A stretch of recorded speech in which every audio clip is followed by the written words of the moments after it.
ராஜாவா?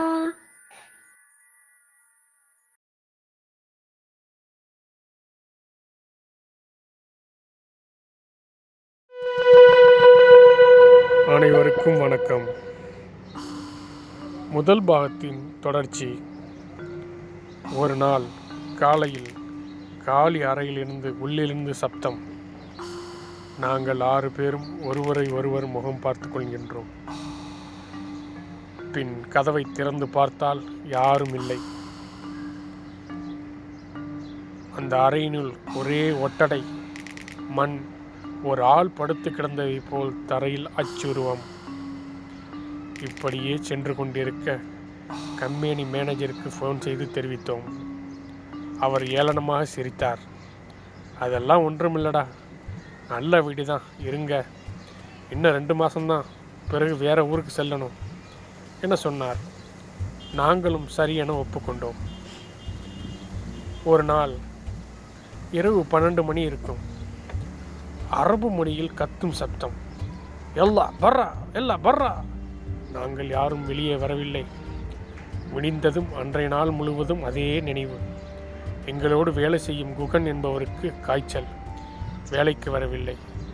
நாங்கள் வேலைக்கு சென்றோம். வேலை முடிந்து திரும்பையில் வீட்டின் வெளியே குகன் நிற்கிறார். எங்களை வழிமறித்து வீட்டினுள் யாரும் செல்ல வேண்டாம், நம்மால் இங்கு இருக்க முடியாது, கம்பெனிக்கு செல்லலாம். எங்களுக்கு ஒன்றுமே புரியவில்லை. என்னடா சொல்ற, என்னாச்சு? அவன் அழ ஆரம்பித்து விட்டான். அவனை சமாதானம் செய்து என்னவாயிற்று என மெதுவாக கேட்க, நீங்கள் அனைவரும் வேலைக்கு போய்விட்டீர்கள். நான் காய்ச்சலோடு உறங்கையில் அறையின் கதவை தட்டினார்கள். என்னால் எழும்ப முடியவில்லை. அன்றைக்கு கேட்ட அதே குரல், எல்லா பர்ரா. நான் வெளியே வராததால் கொஞ்ச நேரத்தில் என் காலடியில் ஒரு பெரிய உருவம் என் காலை பிடித்து தரதரவென ஹாலுக்கு இழுத்து வந்து விட்டது. நான் மிரண்டு போய் வெளியே வந்து விட்டேன். நாம் யாரும் உள்ளே போக வேண்டாம்.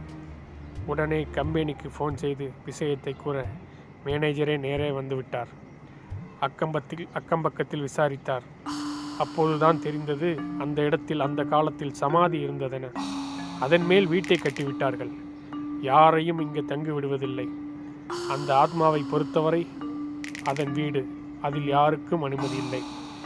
பிறகு பக்கத்தில் தங்க வைத்து வேறு வீட்டிற்கு மாற்றினோம். இன்னும் மறக்கவே முடியாது. அந்த வீட்டையும் இடித்து இப்பொழுது விடுதி கட்டியுள்ளார்களாம். தங்கியவர்களுக்கு தான் தெரியும்.